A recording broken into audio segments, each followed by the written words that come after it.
The tiny, sleepy village of Moerdijk in the Netherlands is home to just 1,200 people.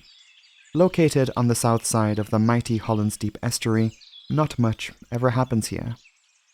However, in the evening of October 6, 1981, this village was thrust into national headlines and became a focal point of interest for air crash investigators as they arrived at the site of a baffling accident.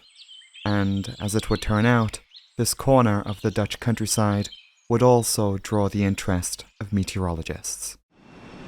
The case of NLM City Hopper Flight 431 is unlike any other aviation accident we have ever discussed previously or will likely ever discuss again. It's a one-of-a-kind accident. A regional jet performing a short routine domestic flight in the Netherlands goes horribly wrong when it flies into bad weather. The pilots had no idea to the true extent of its ferocity. In an age before sophisticated weather radar and forecasts, they were clueless to the fact that they had just flown into one of nature's most devastating weapons. Here at Disaster Breakdown, I do my best to be transparent about where information comes from for the content we cover on this channel. In the current age of the internet, that's become increasingly difficult, with the amount of misinformation we experience, especially on social media. So if you're concerned about the current state of information like I am, allow me to introduce you to this video's sponsor, Ground News. Ground News is the news aggregator app that puts context at the forefront of any story. Related articles on a topic are all brought into one place, where you as the reader can easily compare coverage and analyze insight into the reporting practices of each news source, including who really owns each platform and their political leanings. One of my favorite features is the timeline. This lets you see who broke a story first and who chimed in next, and how the narratives unfolded afterwards. I find this very interesting. Take, for example, the coverage of this airplane accident in Nepal. We can see there was actually quite a range of coverage from different outlets, and Ground News breaks down the factuality of each outlet reporting on it, so I can quickly sort through to more reliable sources if I so choose. Ground News really shines because they do this for everything. They even highlight blind spots, news stories where you can discover stories that are disproportionately covered by one side, which for someone like me, it's important to know who is shaping the narratives around issues that affect me. Ground News has really helped me stay informed recently. So why not try it out for yourself? Go to ground.news/breakdown and try it out today.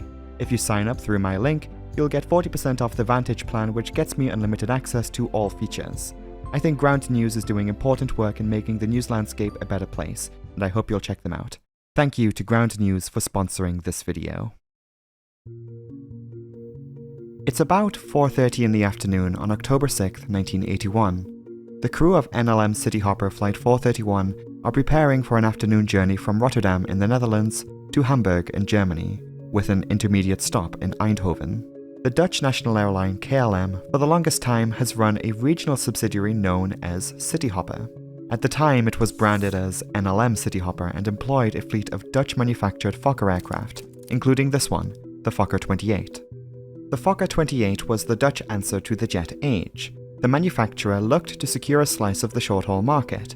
It's a rear-mounted twin-engine regional jet developed in the 1960s to compete with airliners like the American DC-9 and British 111. However, though the aircraft was prolific in European fleets, only around 240 F-28s across all variants were ever made. Many of them saw initial service in Europe, though they did see use in various places all around the world. The accident aircraft, registered as Papa Hotel, Charlie Hotel, India, was an example of the 4000 model. Built in 1979, this aircraft featured a longer stretched fuselage compared to its older sisters, and it seats about 85 passengers in a 3-2 cabin configuration. NLM named their aircraft after cities in the Netherlands, and this aircraft was given the name Eindhoven, coincidentally the destination of its fatal final flight. Now, the Fokker 28, because this is an aviation safety channel, maybe we should highlight that this is also an aircraft that has been unfortunate to have developed a troubled safety record over the years. It's irrelevant to the discussion on this accident, but a significant number of accidents involving Fokker aircraft had a lot to do with the wing performance in icing conditions. It's a story, though, that is going to be firmly kept shut for another time. A flight crew of 2 pilots would be flying this F-28 to Hamburg via Eindhoven that afternoon. Sat in the left seat was 33-year-old Captain Joseph Werner. He had been a KLM pilot for 10 years. He first began flying with the airline on the DC-9, but he had recently moved over to the Fokker 28, only passing the check flights just a few weeks earlier. In total, he had logged 4,900 flight hours. Over in the right seat was 28-year-old First Officer Hendrik Scholl. He had been with the airline for just 3 years and was brought straight onto the F-28s.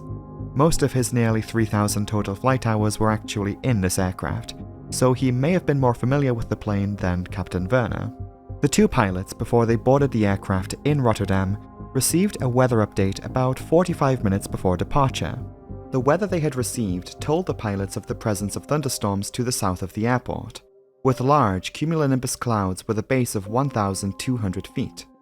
Though these storm cells would be something the pilots would generally try to avoid flying through, it was reasonable for them to assume it was safe to take to the skies based on the information they had received. They would just navigate around the storms. The Fokker 28 does have a rudimentary weather radar on board that would help them with that.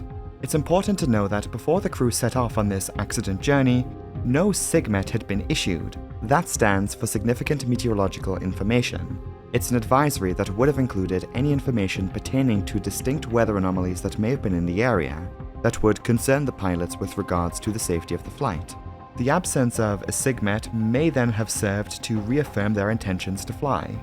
However, the skies in reality were more unfriendly that day than it seemed. Something was lurking out there. They just couldn't see it. It is worth highlighting just how weather conditions were published at the time in the country. It was certainly archaic when looked at through a modern lens. Initially, weather would be observed on radar at Schiphol. A sketch would then be drawn up and sent to airports across the country. As you can imagine, this was a time-consuming process. It would take around 20 minutes for new weather to be observed and actually published, in which time the weather itself could change.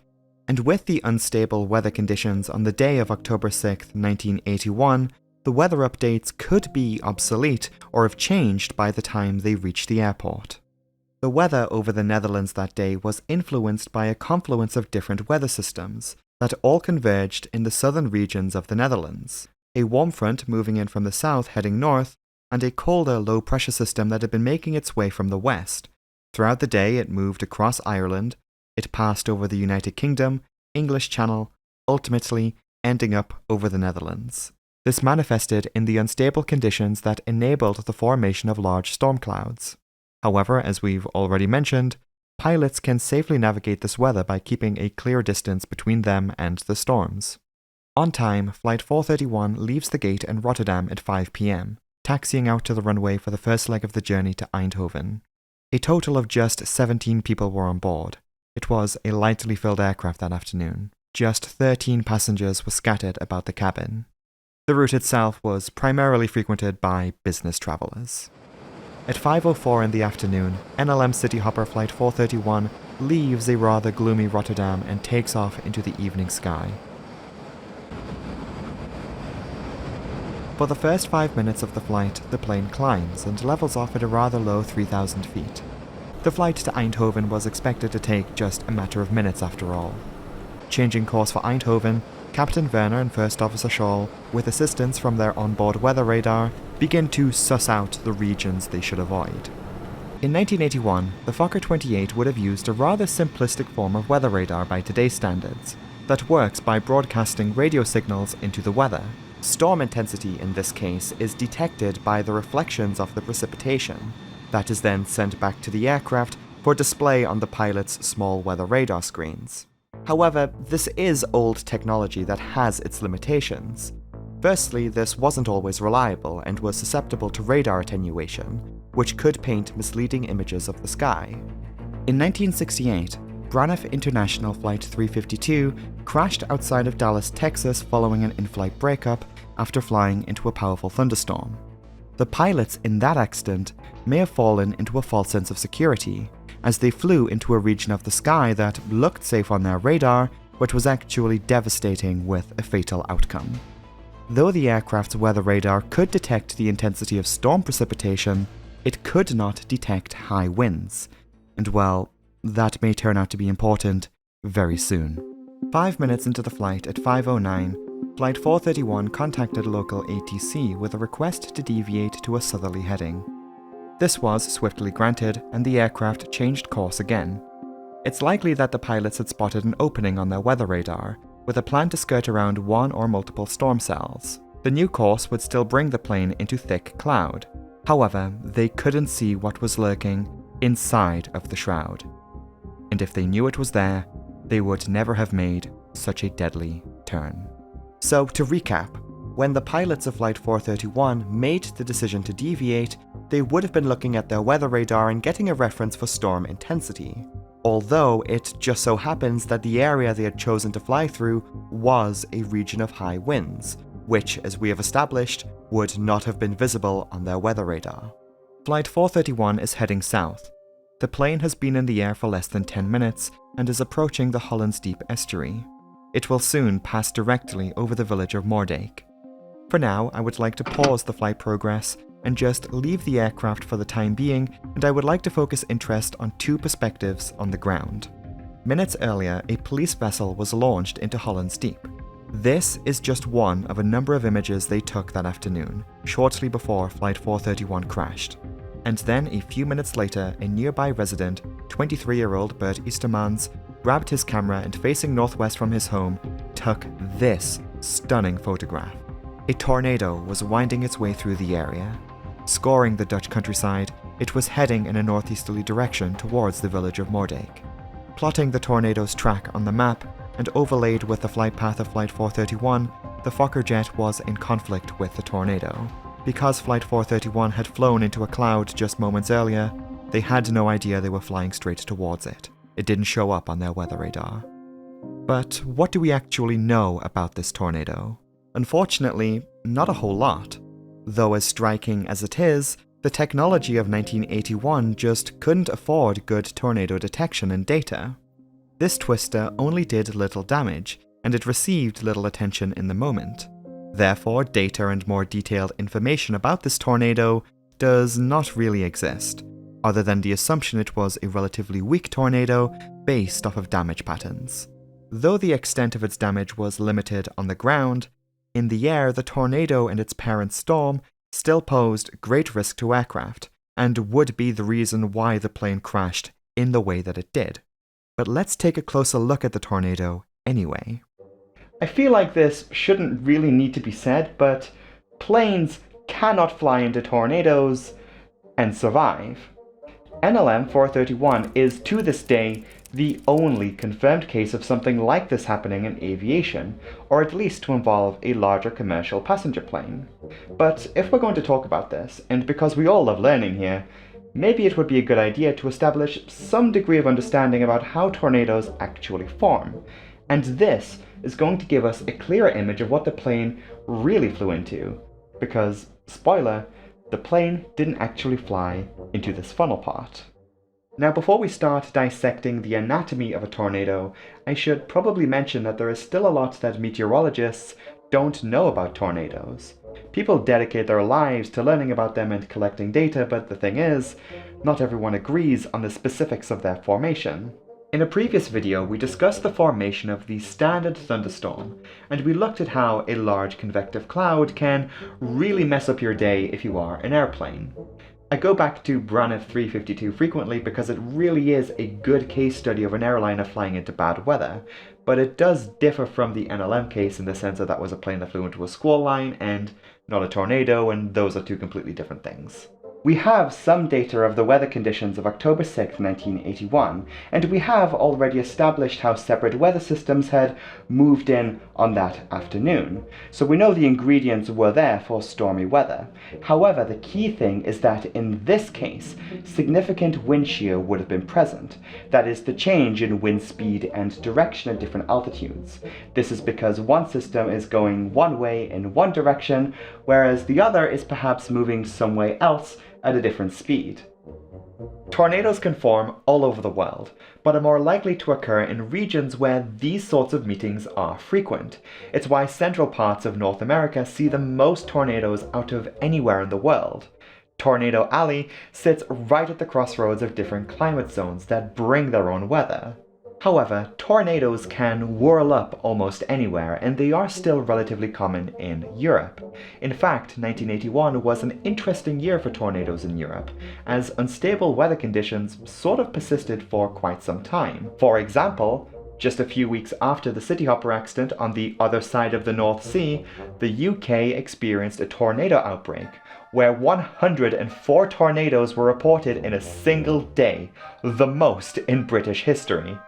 So what can we say about this wind shear?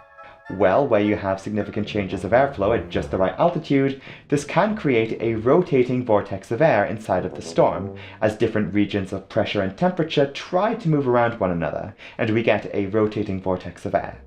Now, the updraft of the storm, where warmer air enters, this will continue to feed into the system, and this can actually influence this vortex. If we have the right and stable conditions where the warm updraft is powerful enough, it can cause this rotation to pivot so that it is vertical. Now we have a storm that spins, with a warm rotating column of air coming up from the surface, ascending into the storm. Now we have something that is beginning to resemble what we may think of when we think of a tornado. However, though it may appear to be spinning, it's not quite a tornado yet. But this does have its own name in meteorology. It's called a mesocyclone. It's a defining characteristic of these types of supercell storms that can birth tornadoes. A persistent updraft lays the groundwork for the formation of that distinctive funnel. When the mesocyclone is caught in the cooler downdraft, remember colder air is denser and thus sinks, the updraft is constricted, increasing wind speeds and producing a condensation cloud which descends from the storm. And once it reaches the ground, only then does it become a tornado. To be clear really quick, I have used the term tornado in this video to describe the weather phenomenon that is birthed from storms like these. Dust devils, waterspouts, and other related whirly things, though related, are best saved for a different discussion. Most tornadoes live fast and die young. However, the most powerful tornadoes can have wind speeds upwards of 200 miles per hour, leaving behind devastating damage. The scale of which tornado severity is determined is known as the Enhanced Fujita Scale. That's what EF stands for whenever you hear someone talking about tornadoes. The higher on the scale, the higher the degree of severity. However, because no data about the Moerdijk tornado exists, it's hard to really pinpoint where this tornado lies on this scale, although one source does refer to it as EF1. What we do know about this twister is that minutes earlier, its existence was reported and was tracked heading in a northeasterly direction towards the village of Moerdijk, with a ground speed of about 40 miles per hour. And just to be clear, that's how fast it was moving across the ground, not necessarily the speed of its whirl. There is no data for that. When this photograph was taken, the tornado was actually reaching the end of its short life. Tornadoes will dissipate and tend to do so pretty quickly because they are delicate. They require just the right conditions, and because storms of this nature are unstable, always changing, it only requires a relatively small change in moisture or temperature for the tornado to lift off and die. In the case of the Moerdijk twister, it began to dissipate around the time of conflict with Flight 431. Think of it as right when the accident occurred, the tornado vanished, never to be seen again. Before I hand this video back over to myself, in the future, I would like to clear up a misconception about this accident. Despite everything I've just told you, though the Fokker aircraft flew into a tornado system, they did not actually fly into the funnel part of the tornado itself. The plane had flown into thick cloud where it instead came into conflict with the mesocyclone system it was associated with. Assuming a cloud base of 1,200 feet as per the pilot's weather briefing, and knowing the aircraft was at an altitude of 3,000 feet as noted on the flight data recording, we can discern, given all available evidence in the form of the several images taken of the system, the tracking of where the tornado went, and overlaying that with the accident aircraft's flight path, that Flight 431 flew into the mesocyclone above the Moerdijk tornado, which ultimately caused the plane to crash. Knowing this, we should now return to the flight with this understanding and finally build an image of how the plane fell from the sky. Heading south on a deviation from their course, Flight 431 entered thick cloud. They encountered turbulence, mild at first but it begins to increase in severity. jostling the plane around, making for an uncomfortable ride. If we take a look at the flight data recording, we can spot something rather interesting. Shortly before the flight recorder ceased, we can see there were huge oscillations in vertical speed and a spike in recorded altitude.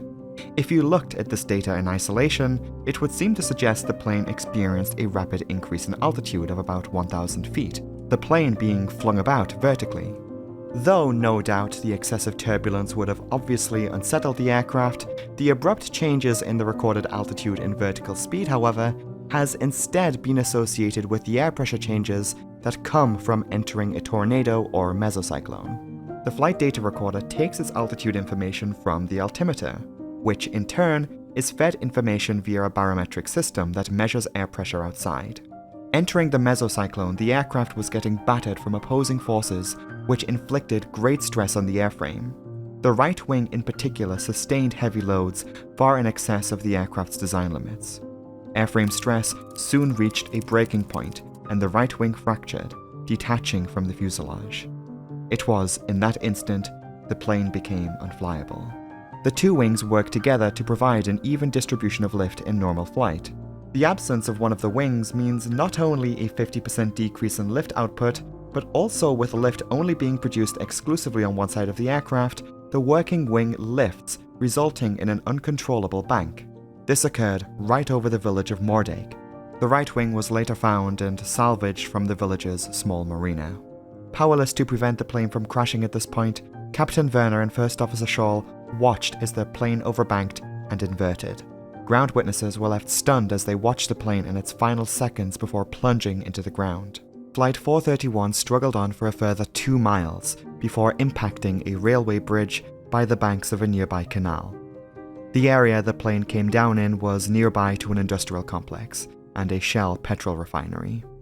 The Fokker 28 was obliterated on impact, shattering into a countless number of fragments. All 17 people on board were killed. The death toll then increased as a firefighter at the scene suffered a heart attack and sadly died, bringing the death toll to 18.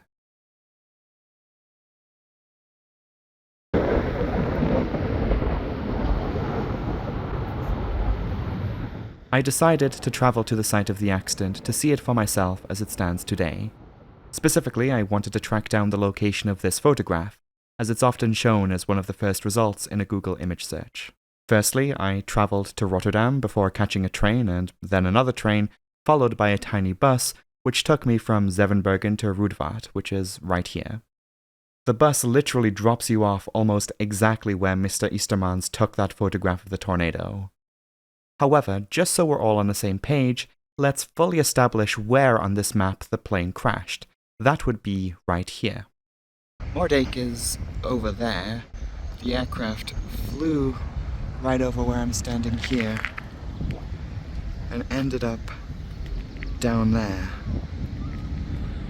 As you approach what was the accident site, without prior knowledge you would have no idea that such a dreadful accident happened here all those years ago.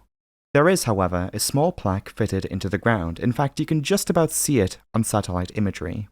Quite literally, the plaque marks the impact point. Where the plane hit, that's where they put it. It is mostly written in Dutch, but it does have the names of the deceased etched into the stone. This includes all 17 of the occupants that were on the aircraft, and also the additional ground fatality in the aftermath.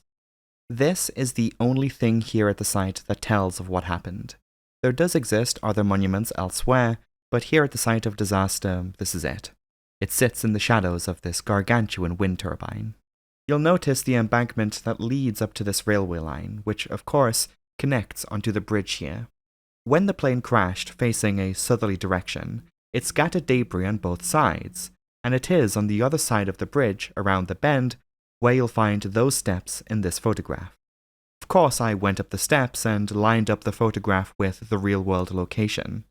There really isn't anything all that interesting that goes on here. This is still the corner of a massive industrial complex, and heavy trucks and shipping containers are constantly being brought through here. And finally, true to form when I visit these accident sites, planes continue to fly over the accident site to this day. Afterwards, I decided to head to the nearby village of Moerdijk. This was where the wing landed, in the nearby waters. I didn't get the opportunity to get close to that point. There was a lot of construction work going on in the village, especially down there, and I didn't want to get in the way. It can't really be overstated just how ordinary Moerdijk is. It's just so quaint. Now, though NLM City Hopper Flight 431 is a one-of-a-kind case, insofar that the aircraft met a tornado system, the accident in the broader picture is far from an isolated case of an in-flight breakup induced by severe turbulence. The aforementioned case of Braniff 352 suffered a remarkably similar fate to the Fokker jet. Perhaps the most notable case of something like this was BOAC Flight 911, a Boeing 707 aircraft that entered violent rotas of air around Mount Fuji in Japan. Such turbulence was so strong it ripped the plane from the sky. Incidents like these only bring about conversations relating to the safety threat posed by turbulence. An upset in the air really did bring these planes down. As you can then imagine, there has been a lot of meteorological research over the decades to solve this problem. Dutch investigators in their report recognized the lack of technology to help prevent encounters with such violent storms. They also re-highlighted guidance issued by American aviation authorities, which stipulates that storms should be avoided with a distance of about 20 nautical miles. However, this guidance can't fix everything. Investigators called for an overhaul on thunderstorm detection, recognizing the limitations of onboard weather radars of the time. They also recommended that air traffic control be more involved with weather information in a way they can easily issue guidance on weather conditions of a given area. In a broader sense, there is a lot that can be said about the improvements of meteorological tools in the last few decades. The 1980s are a notable decade for this, especially when it comes to how weather technology can be used in aviation. Multiple other air disasters had been linked to weather phenomena that really highlighted the need for new developments. Perhaps one of the most notable of these was the 1985 crash of Delta Airlines Flight 191, a Lockheed TriStar aircraft that entered what became known to meteorologists as a microburst, a powerful downdraft that almost rips the controls away from the pilot in the most severe examples. Microbursts have been linked to numerous plane crashes over the years, and we will talk more about them in future episodes. Microbursts, tornadoes, squall lines, at the end of the day they are all part of violent storms. Initially in the United States, Doppler radar was rolled out across the continent that allowed for a clearer understanding of the weather. These advances allowed for the detection of high winds and wind shear, which drastically improved tornado detection. This technology was later exported to other parts of the world, and today, sophisticated weather radar technology is present on all commercial aircraft. These developments have had a very real effect, securing the safety of flight crews and passengers. Though the sky at times can be unfriendly, a combination of efforts from pilots, aviation authorities, and meteorologists have given us confidence in knowing that an accident like NLM 431 will, more than likely, never happen again. Hello everyone, thank you so much for watching this video. If you enjoyed this one, then be sure to like and subscribe so that you won't miss the next episode. I do apologize, this video took way longer than I had anticipated when making it. I just had some things to deal with outside of the internet, and there were some complications with this video that, time-wise, conflicted with my summer holiday, so I do apologize for how long this video has taken, but I will hopefully be back again soon. Maybe I'll do a quick one to ease back into it. I do have to say, I really like the city of Rotterdam. I would really love to go back and spend a bit more time seeing things I didn't get to see on my 3-day trip. Anyway, it is that time of the video where I must take a moment to thank my incredible patrons for continuing to support the channel. Their names are on the screen right now, so if you do see your name here, a massive, massive thanks goes out to you. And we do have a number of shoutouts to get through in this video, so starting with the business class tier in order of which they joined, a thank you to Nickname Spock Turned Out Like Dr. McCoy, Tammy, Ryanaith Gainson, I hope I said that right, and Carla Pendergraft. Thank you all so very much, really appreciate that. And of course, a big thanks goes out to the first class patrons for their amazingly generous support to the channel. A thank you to Ilan Boy, Matthew W. Shell, Jerry A. Kramer, Domino246, and Hendrick Motorsports Fan 5. You are all such legends. Thank you all so much. If you yourself would like to support the channel further and even get your name featured here at the end of the next video, You can join the Disaster Breakdown Patreon from just £1 per month, and the link to that will be in the description of this video. That is all from me for now. Thank you all so much for watching this video, and I will see you all later. Goodbye!